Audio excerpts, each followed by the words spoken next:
नमस्कार दोस्तों। AIBE 18 और AIBE 19 इसके बारे में आज चर्चा करने वाले हैं। AIBE 18 तो देखो चला गया, उसके बारे में आप सबको बताइए कि गवर्नमेंट ने क्या किया है। बहुत सारे बच्चे 50% जो बच्चे हैं वो इस पेपर को क्लियर नहीं कर पाए हैं। तो आपको ये सब कुछ भी पता होगा कि इसके लिए कुछ रिट पिटिशंस भी डली थी कि भाई हमारा कुछ फेवर किया जाए इसके रिगार्डिंग। पर मेरे को तो नहीं लगता उन रिट पिटिशंस का कोई भी बेनिफिट हो सका होगा कुछ कैंडिडेट्स को। तो अब AIBE 18 के लिए जो बच्चे नहीं क्लियर कर पाए हैं, अब उनके लिए जो नेक्स्ट ऑप्शन है वो AIBE 19 ही है। देखो, डिसहार्टन होने की ज़रूरत किसी को भी नहीं है, कोई फ़ायदा नहीं होगा डिसहार्टन होने से, क्योंकि ऑप्शन सिर्फ और सिर्फ एक यही है कि अब AIBE 19 के लिए तैयारी करो। पर यहाँ पे ना कुछ एक दो चीज़ें हैं जो इम्पॉर्टेंट है, वो डिस्कस करने वाली हैं। वो ये है कि मुझे ये नहीं समझ आ रहा कि गवर्नमेंट जब AIBE जैसे इतने पेपर को ले रही है और उनको उनका level day by day hard करती जा रही है, हार्ड करती चली जा रही है, तो इसके पीछे की स्ट्रैटेजी क्या है, वो ऐसा कर क्यों रहा है। ये भी तो हो सकता है ना कि AIBE जैसा एग्ज़ाम जो है, हम मना तो नहीं कर रहे कि भाई मत लो, पर इस एग्ज़ाम को एडमिशन लेने से पहले भी तो लिया जा सकता है। ये भी तो किया जा सकता है कि पहले आपने फ़ीस लेनी है, फ़ीस हम उतनी ही बाद में भरेंगे, उतनी ही हम पहले भरने को तैयार हैं। जो भी इसका फ़ीस स्ट्रक्चर है वो सभी कैंडिडेट्स भरने को तैयार है, बट एटलीस्ट एक जो करियर है वो तो स्टेक के ऊपर आ जाता है। कितने लोगों की आंखें उन लॉयर्स की तरफ लगी रहती हैं कि भाई इसका AIBE क्लियर ही नहीं हुआ, हाउ इज़ पॉसिबल। पता नहीं कितने लोग, कितने कैंडिडेट्स होंगे जो लॉ करने के बाद भी अपने अपने घरों में बैठे हुए, क्यों? क्योंकि AIBE क्लियर नहीं हुआ। तो देखो, इसके लिए एक आवाज़ उठानी तो बहुत ज़रूरत है इसकी।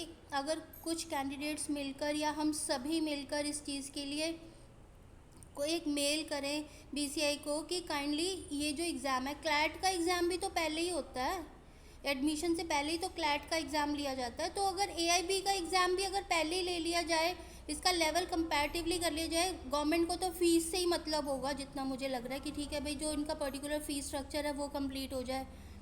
तो अगर AIBE एग्ज़ाम को लॉ करने से पहले ले लिया जाए तो उनके पास वो स्पेसिफिक क्रीम बच्चे ही आगे आएंगे कि भाई ठीक है, AIBE क्लियर हो गया, अब ये क्रीम बच्चे हैं, 100 में से 50 बच्चे ही आगे आएंगे, 50 बच्चे फिर रह जाएंगे। ठीक है ना? उसके बाद फिर वो लॉ करेंगे, लॉ करने के बाद ठीक है वो अपने अपने पर्टिकुलर करियर में आगे सेटल हो जाएंगे। पर ये कौन सा तरीका, मुझे तो समझ नहीं आ रहा कि पहले लॉ करो बाद में AIBE का एग्ज़ाम दो। अगर नहीं होता तो अटेम्प्ट करते चले जाओ, अटेम्प्ट करते चले जाओ। और इस बार क्या हुआ 18 में, आप सबने देखा कि बहुत सारे बच्चों के ये भी मैसेजेस आए थे कि हमारा क्लियर भी हो गया फिर भी हम लोगों का वहाँ पे फेल दिखा रहे हैं। तो ये चीज़ें समझ नहीं आ रहा कि गवर्नमेंट कर क्यों रही है, मुझे तो, मेरे तो समझ के बाहर है। पर चलिए, ये मेरा पर्सनल ओपिनियन था। अब जो ऑल्टरनेटिव समझ में आता है वो ऑल्टरनेटिव यही समझ में आता है कि अब 18 तो देखो गया, अब उसके बारे में बहुत ज़्यादा सोचने समझने या उसके बारे में बहुत ज़्यादा बात करने का कोई फ़ायदा नज़र नहीं आ रहा। या तो हम लोग एक पिटिशन ये डालते हैं कि भाई हमें कुछ ऐसा किया जाए कि AIB का एग्ज़ाम पहले लिया जाए, एडमिशन टेस्ट के नाम से इसको कन्वर्ट कर दिया जाए और एग्ज़ाम पहले लिया जाए। अब नई सरकार आ रही है तो देखिए, इसके लिए लॉयर्स को कुछ इनिशिएटिव लेना चाहिए, क्योंकि ये सभी के लिए बेनिफिशियल हो जाएगा कि पहले टेस्ट ले लो, बाद में टेस्ट मत लो। 5 साल की डिग्री है, 3 साल की डिग्री है, लोग पता नहीं कितनी मेहनत करने के बाद डिग्री कंप्लीट करते हैं। अब आई बात AIBE 19 के लिए, तो AIBE 19 की तैयारी करना देखो अभी से शुरू करनी पड़ेगी। क्यों? क्योंकि नोटिफिकेशन किसी भी समय आ सकता है। इसका लेटेस्ट अपडेट यही है कि AIBE 19 के लिए किसी भी वक्त एक नोटिफिकेशन जारी हो जाएगा। और जो बच्चे इसके लिए अभी बैठे हुए हैं कि नहीं, अभी हमें कुछ भी आइडिया नहीं है कि कब ये नोटिफिकेशन आएगा कब नहीं, तो मान के चलो कि ये इस बार within a month's time आ जाना चाहिए। तो बेयर एक्स जो हैं आपके, बेयर एक्स निकाल लो, ठीक है। और उन बेयर एक्स के सबसे सबसे जो इम्पोर्टेंट पार्ट है वो है इंडेक्स पार्ट। ठीक है, इंडेक्स पार्ट को लो।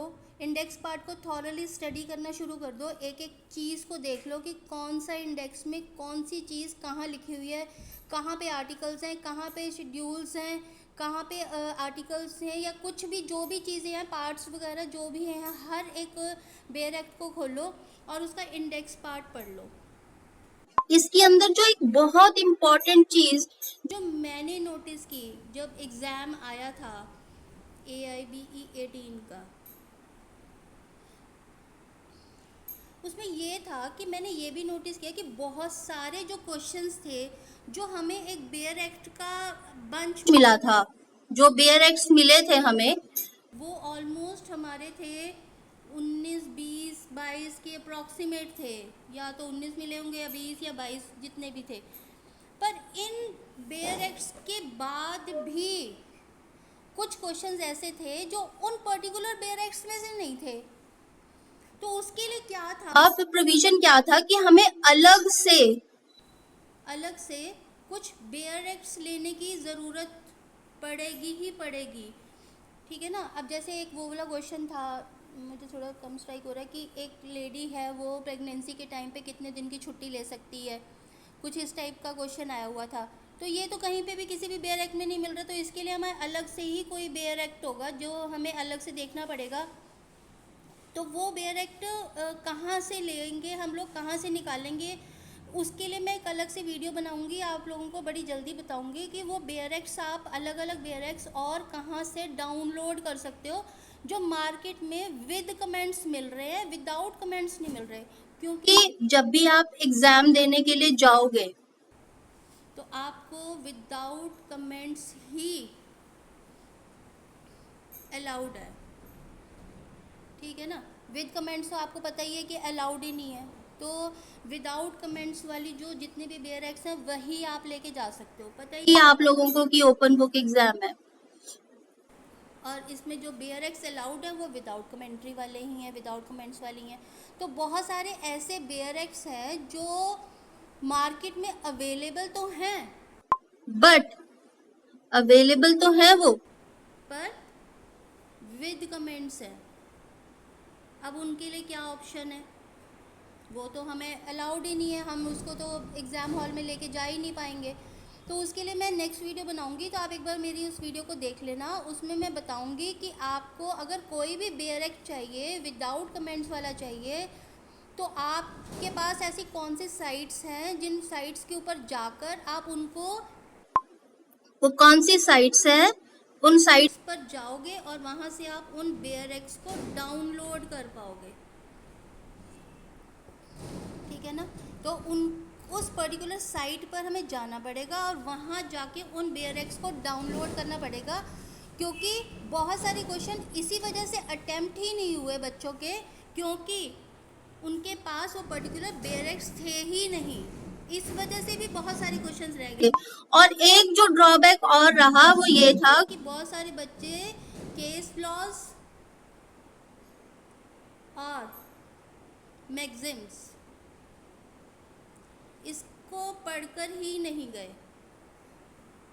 केस लॉस को पढ़ना भी इक्वली इम्पॉर्टेंट है और मैगजीम्स को पढ़ना भी इक्वली इम्पॉर्टेंट है, क्योंकि मान के चलो आप ऑलमोस्ट 10 मैगजीम्स और 10 केस लॉस, ये तो पेपर में ऑलमोस्ट आ ही रही है, मतलब 20 नंबर का पेपर मैगजीम्स और केस लॉस का है। अगर आप मैगजीम्स, मैं एक वीडियो बनाऊंगी आपके लिए जिसमें आपको मैं 100 मैगजीम्स दे दूंगी, और एक मैं और वीडियो बनाऊंगी जिसमें मैं आपको 100 केस लॉस दे दूंगी, ठीक है। तो मेरे चैनल को सब्सक्राइब भी कर लेना और मेरे साथ कंटिन्यू जुड़े रहना, क्योंकि AIB की तैयारी करवाने वाली हूँ, 19 की मैं तैयारी कराने वाली हूँ। आपको मिनिमम 100 केस लॉस दे दूँगी, मिनिमम 100 मैगजीम्स दे दूँगी, और मैं मान के चलना कि 100 में से आप 10 तो एक्सपेक्ट कर ही लोगे, उसमें से 90 को भी छोड़ दो, 10 तो एक्सपेक्ट कर ही लोगे, 10 तो आ ही जाएंगी। तो 10 में से अगर बाई चांस आपका 5 का भी तुक्का लग गया, भाई 5 नंबर तो आपके सिक्योर हो गए वहाँ पे। ऐसी केस लॉस के साथ अगर 5 नंबर का भी तुक्का लग गया ना, तो 5 केस लॉस आपके पक्के तैयार हो जाएंगे। 100 में से 5 की गारंटी तो मैं ले ही लूँगी कि भाई 5 तो आ ही जाएंगे इसके अंदर से, बाकी देखी जाएगी। बाकी जो बेयर एक्ट्स को कैसे स्टडी करना है, जो इम्पोर्टेंट है वो यही है कि बेयर एक्ट्स को कैसे स्टडी करना है, कौन से बेयर एक्ट में कहाँ पर क्या दिया हुआ है, इसकी भी मैं आपको इन्फॉर्मेशन दूंगी, क्योंकि बहुत सारे बच्चों को बेयरएक्स को ही नहीं पढ़ना आता कि बेयरएक्स को कैसे पढ़ा जाता है। तो कहाँ पे कौन से बेयरएक्स में क्या दिया हुआ है, इसकी इन्फॉर्मेशन भी मैं आपको नेक्स्ट वीडियो में देने वाले वीडियो में, एक ही वीडियो में तो नहीं सारा कुछ दिया जा सकता। तो नेक्स्ट जो जितनी भी वीडियोस आने वाली हैं तो धीरे धीरे मैं आपको उन सारी चीज़ों की इन्फॉर्मेशन देती दूंगी। प्लस मेरे साथ जुड़े रहिए, क्योंकि कि मैं AIBE 19 की बहुत सारे इम्पॉर्टेंट क्वेश्चंस जो होंगे उनके बारे में भी आपको थॉरली इन्फॉर्मेशन दे दूंगी कि वो कौन से इम्पॉर्टेंट क्वेश्चंस हो सकते हैं जिसको आप पढ़ना चाहिए। और एक चीज और था कि आपको ये पता होना चाहिए कि बेयरएक्स को कैसे पढ़ा जाता है, बेयरएक्स को कैसे पढ़ा जाता है ये भी इम्पॉर्टेंट है। ये भी मैं आपको क्वेश्चन वाइज सर्च करना सिखाऊंगी कि बेयरएक्स में से कैसे क्वेश्चंस को सर्च किया जाता है with in 3 hours of time. ठीक है ना, 3 आवर्स का हमारे पास टाइम होगा। उन 3 घंटे के अंदर हम कैसे चीज़ों को मैनेज करेंगे, कैसे जल्दी जल्दी काम करेंगे ताकि हमारे जो मैक्सिमम क्वेश्चंस हैं वो 1 से 1.5 घंटे के अंदर अंदर ख़त्म हो जाए। 1 से 1.5 घंटे के अंदर अंदर खत्म हो जाए। जो बाकी के हमारे अगर 1.5 घंटे का जो टाइम बचे और जो क्वेश्चंस हमें नहीं आते उन क्वेश्चंस को हम थोड़ा सा टाइम देकर धीरे धीरे उसको सर्च कर लेंगे, ताकि अगर हमारे को अगर पहले 1.5 घंटे में अगर हमने हर एक क्वेश्चंस को अगर हमने 15 से 20 सेकंड या अगर हमने 30 सेकंड का टाइम दिया था, तो यहाँ पे अगर पर क्वेश्चन हमें 1 मिनट का भी टाइम देना पड़ रहा होगा तो वो हम थॉरली करने की कोशिश करेंगे। ठीक है ना, तो वो बेयरएक्स में से कैसे क्वेश्चंस को सर्च किया जाता है ये चीज़ के लिए आप मुझसे जुड़े रहना कि आपको पता होना चाहिए वो कौन सी चीज़ों को कैसे मैनेज करके चलना है। क्योंकि इस बार देखो डू एंड डाई सिचुएशन है, जिनका लास्ट कंप्लीट नहीं हुआ है, जिनका AIBE 18 कंप्लीट नहीं हुआ है, देखो सॉरी AIBE 18 कंप्लीट नहीं हुआ, डू एंड डाई सिचुएशन है भाई। इस बार तो पेपर क्लियर करना ही पड़ेगा जो मर्जी हो जाए। ठीक है ना, तो आप मेरे से जुड़े रहो, मुझे सब्सक्राइब कर लेना, मैं ऐसी और वीडियोस लेके आती रहूँगी। बहुत बहुत शुक्रिया।